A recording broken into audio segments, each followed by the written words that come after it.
I'm Crimson Pleasure from Real Metagaming, and this is Sincerely Sam. Hello. Who is an amazing artist. And she did the badges.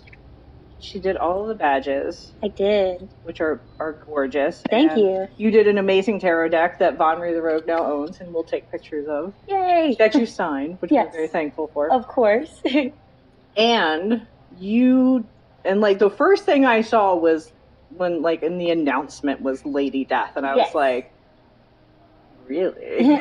Yes, I've done 3 covers with Coffin Comics for Lady Death so far. All of them have been exclusives for different comic book conventions, so if you don't have them, you don't have them. That's it. You're done. Yeah, pretty much, like, they're very exclusive. Hoping to do some more in the future. And that's awesome. Yeah, I've got about 12 or 13 comic book credits so far, so... Anything else that you want to throw around?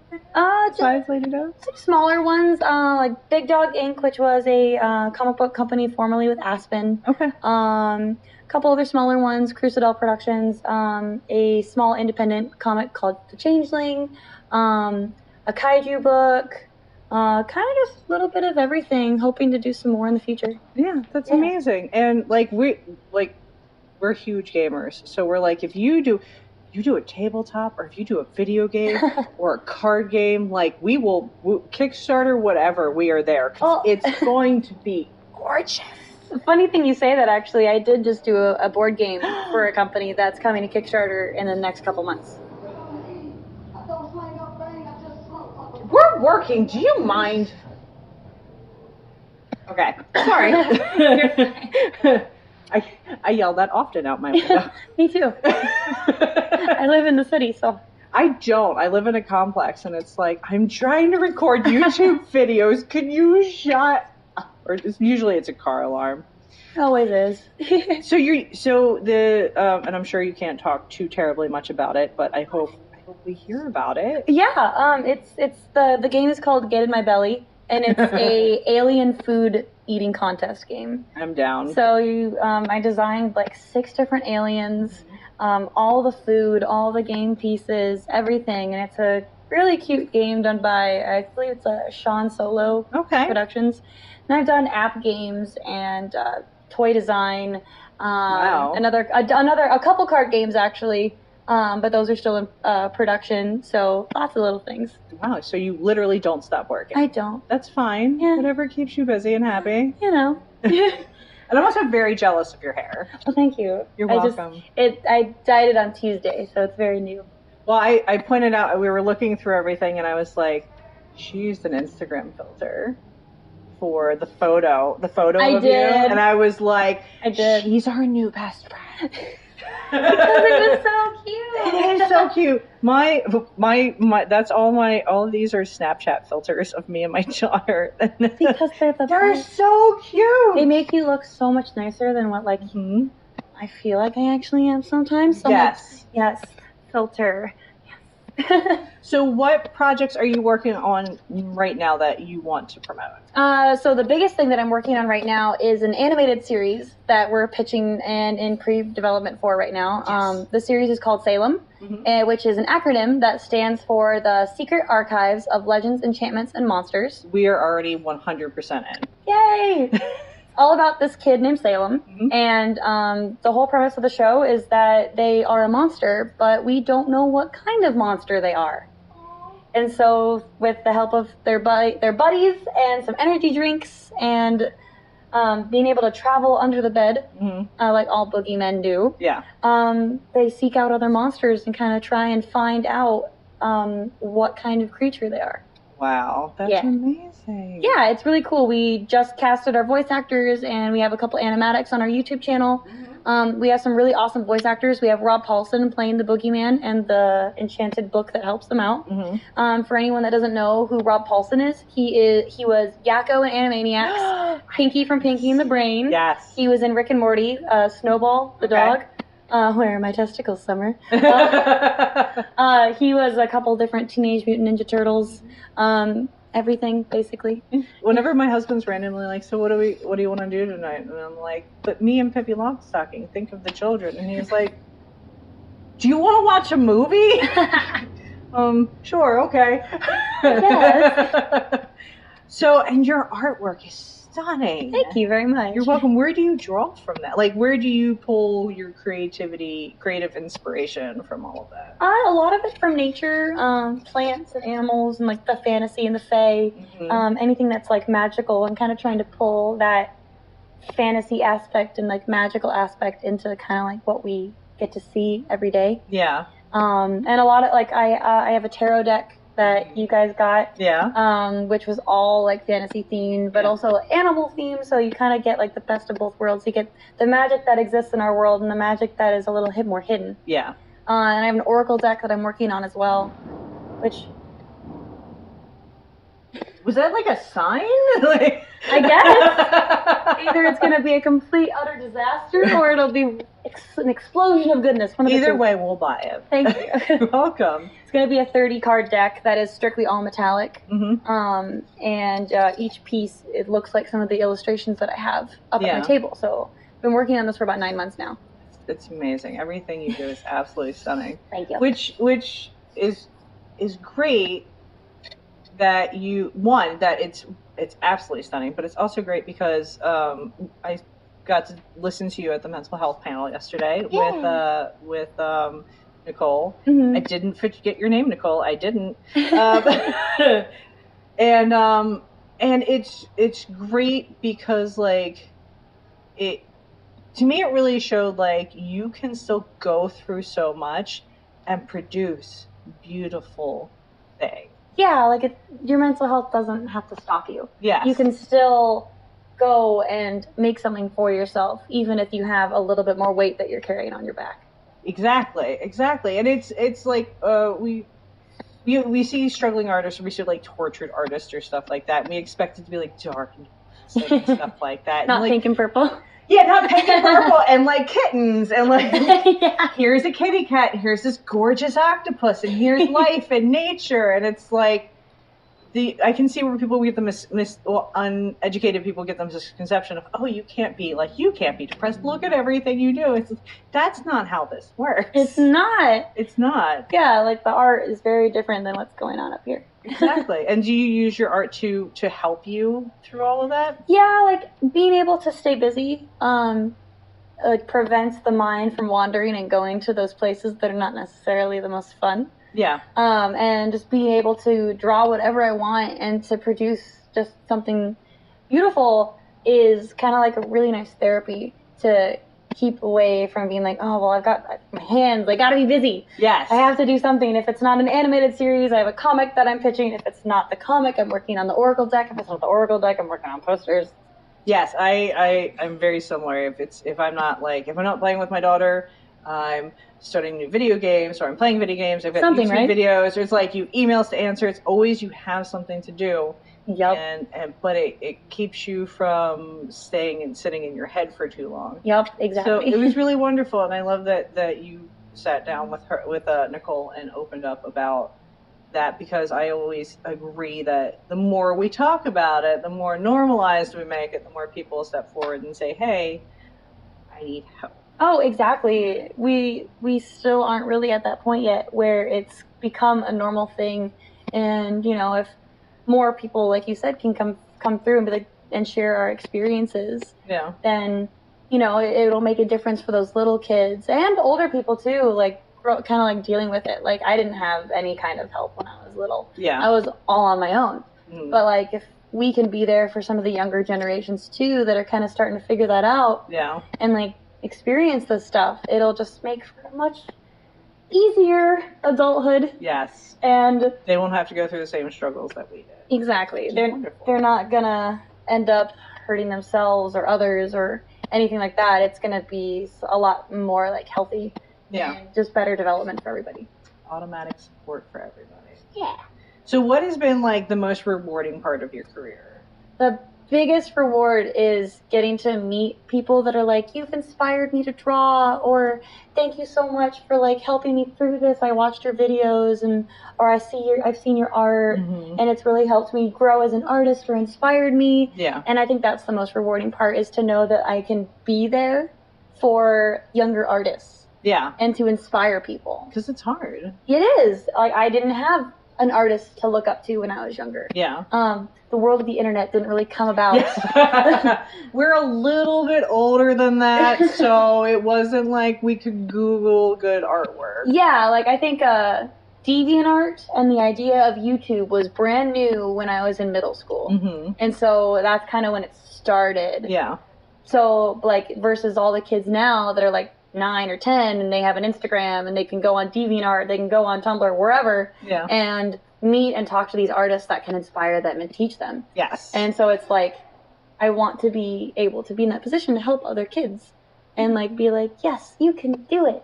Yes, you can. Sometimes like all it takes is just like, hey, you can do the thing. And they're like, I can do the thing. And then they do the thing. And then you get amazing artwork like yours or the next great anime that we have out there. Exactly. Like, you know, like you don't know, like we never know where ideas are going to come from. Like there'd be a kid walking around at the show that has this idea for a TV show that we're not going to see for 20 years, but it's going to be the next big thing. It's going to be the next Lord of the Rings. Exactly. So I feel like it's really important to be able to be that inspiration for, you know, the next generation, because it's like, where else are we going to get the next Star Wars and Lord of the Rings and the next video games? Exactly. Like, what are we going to play tomorrow? We need new content. Where's the next Stardew Valley coming from? An even more gay version. Yes. Oh my God. A gayer Stardew Valley? I would never stop saying that. I'm like, when they were like, you can marry people regardless of your gender, I was like, where were you when I was 14? Right? Like, my little, like, closeted gay heart is so happy. I know. I'm like, I like boys and girls and I can marry everybody. I can have everybody. I'll be selfish. So what are you, like, binging right now? Like, books, TV, video games? Well, I just finished Umbrella Academy on Netflix. Oh, yes. So at the next con I go to, I want to pick up the actual comics and read the series. I want to see the difference between the Netflix version and the graphic novel. I really enjoyed it. I've always been a fan of Gerard Way. Like, I'm just like my little baby emo heart. Yeah. You know, My Chemical Romance, that was the thing. But it's cool to see where he is now with his comics and his shows and everything like that. I'm excited. I watched the first episode and I was like, honey, I need you to watch this episode so that we can watch it together, because I don't want you to be like, oh, well, we should have watched it together. And I'm still waiting, and I'm like, so long, because it was really good, especially since we made the comment that what's his face was in the show Misfits, which is a British TV. Oh, the guy that plays Klaus, I think. Yes. Yeah. Yes. And then I was like, why does he look better in the leather skirt than I do? Honestly. All his whole attire, I'm like, Gibby. She was like, you're adorable in whatever you wear, and he looks great in makeup, and I'm very angry. I know, it's not fair. It's not fair at all. Anything else that you want? Let's see, what else am I watching? Did you move on to something different? See, I travel so much, it's hard to watch things. I can imagine. Like, I got like 12 seasons into Grey's Anatomy and had to stop because it was way too much drama. Yeah. All those like reality or like live action things, some of them are really hit or miss. Took me 12 seasons to realize it though. What else am I watching? I want to rewatch Avatar: The Last Airbender. Just kind of waiting to find the place to watch it. I'm at the I need to get caught up on Game of Thrones before the new season. Yeah. I'm about 6 seasons behind. Okay. So I just need 1 weekend to binge watch just everything. 1 weekend to just be like, okay, I've got like some deadlines, I got some work to do. Okay, let's see. I wouldn't recommend necessarily binge watching it because like it can be a bit depressing. So it's just like, let's go through as much as we can and then we'll move on. I'll couple it with like a really cute little show. Yes. I do that all the time. We whenever we watch like scary shows and stuff on like the computer or on the TV and stuff, like after we finish, we usually almost always like turn on like a cute little like, I'll put on like a Vine compilation of like dog memes. Yes, we do the same thing. You have to end on a good note. Yes, YouTube like the top 10 like scariest things you've ever seen on like Google. Exactly. Which don't. The Google Maps don't. It's not true. It's stupid. But then we put on like, we had like 12 Vines. Like we actually spent 4 hours watching Vines one night. Like calculated, they're 8 seconds long. So we watched over there was like 14,000 vines. I was like, or 13,000 vines. I was like, no, we watched the same 300 vines 1,000 times. That sounds about right. And you never get tired of them. They're classic. We promised everybody we were going to stop quoting them, and then immediately I yelled fish titties into her bedroom. Vines don't stop. No, they don't. Somebody was like, vines are dead. I was like, you're dead. You're dead. Don't touch my vines. But yeah, it's great. It's adding something cute in it to make you like not feel. You go to sleep. Dread in humanity. I'm like, okay, I'll have nice, cuddly trees now. Exactly. So where can we find you online? Pretty much online. You can find me under the handle Sincerely Sam. My Instagram is Sincerely Sammy, SAMI. Mm-hmm. Everything else, though, my Etsy, YouTube, my Twitter. If you look up Sincerely Sam, if you find pink and purple, then you have reached your destination. And then if anyone wants to follow my animated series, I think all of the usernames online is the Salem Series. The Salem Series? Yes. And it's on YouTube and everything. YouTube, Instagram. Instagram is where I'm the most active with the series because it's just so easy. But on YouTube, you can find like little animatics, and going to be putting up some Q&As, showcasing all the fan art that people have been drawing, which is incredible. I cry a lot. I can't imagine what it is to get fan art of something like you have done passionately, to see other people passionate about something you created. It's amazing. I think I have over 100 pieces right now that people have done, and I cry a lot. I would too. I would just be like, you guys don't deserve you. That kind of going back to like the mental health thing, like a big thing that I've noticed a lot of artists struggle with is like imposter syndrome. I don't know if you know about that. No, I have no idea. You get it. So like to kind of like summarize it, imposter syndrome is, which crazy, like Albert Einstein even like went through this. Amelia Earhart, lots of people go through it. Okay. And it's where you don't believe that you deserve what you get, and that even though you might have just been like, wow, I just did this amazing thing, but did I really? Oh, I didn't do that. That wasn't me. Like, or like a really good example would be like, I just did this piece of art, but did I? No, I didn't do it. Like, I didn't do this. Like, I'm an imposter. Don't look at me. I'm not this successful. Don't look at me. I'm nothing. Yeah. And it's a really big struggle to deal with because it's like, it really devalues you and makes you feel like garbage because you're like, I'm an imposter. I'm not the person you think I am. I'm not. Yeah, I do go through that a lot. I do go through the like, am I doing charity events and stuff like that just to like show that I'm a good person? It's like, no, I'm doing them because I want to. You're like, because I care about people. Welcome to imposter syndrome. Yay! Welcome to my TED Talk. This is the therapy.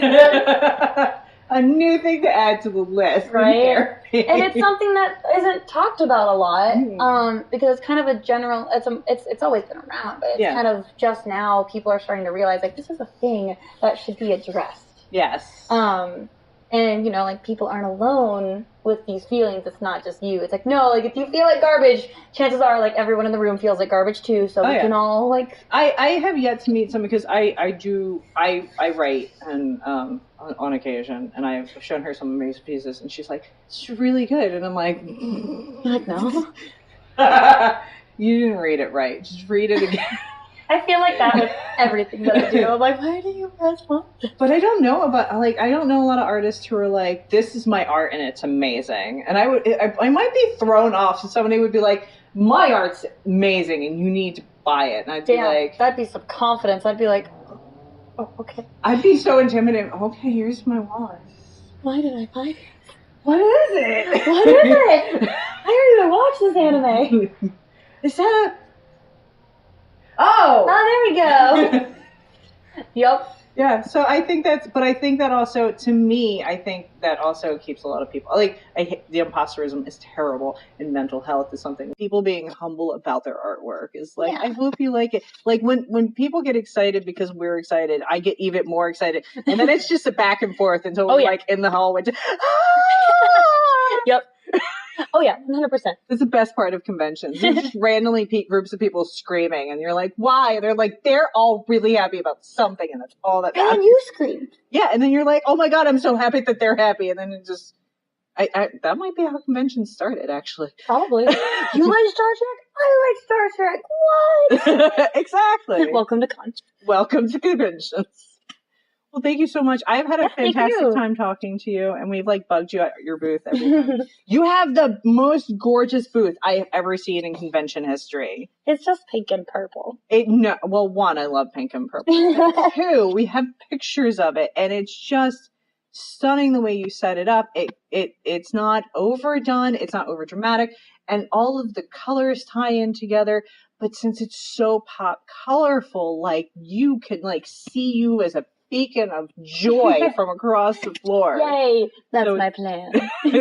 Come to me, my precious. Come to me, my babies. Come to the pink and purple. Well, thank you so much. Are you going to any more conventions this year? Oh my god. Oh yes, you have 8 in a row. Yep. Where are you going next? Let's see. I have WonderCon next weekend in Los Angeles. I have El Paso Comic Con in El Paso, Texas. Anime Boston up in Boston, Massachusetts. Calgary, up in Calgary. Alaska, we're doing Arctic Con. Phoenix Comic Con, Denver Comic Con, Sacramento, SAC Anime in the summer. And then I don't know what's happening in the fall yet because I can't think that far ahead. Because I have too much going on now. And you're moving. And I'm moving on top of that. Holy Brandon Urie. That is a lot. Yeah. That is a whole time.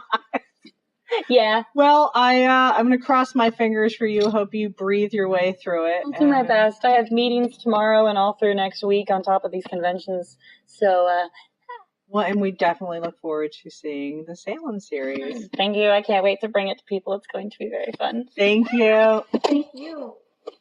Bye.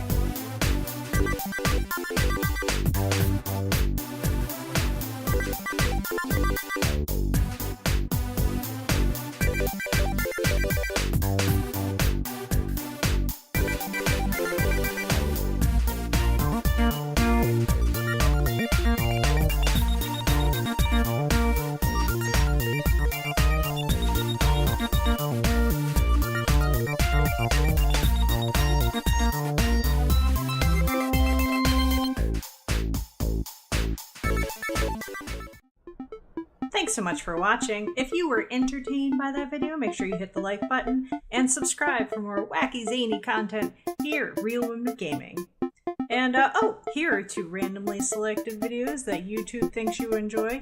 There's this special awesome one over here on the left, and there's this crazy wonderful one over here on the right. So you just click on one of them. Just click on one of them.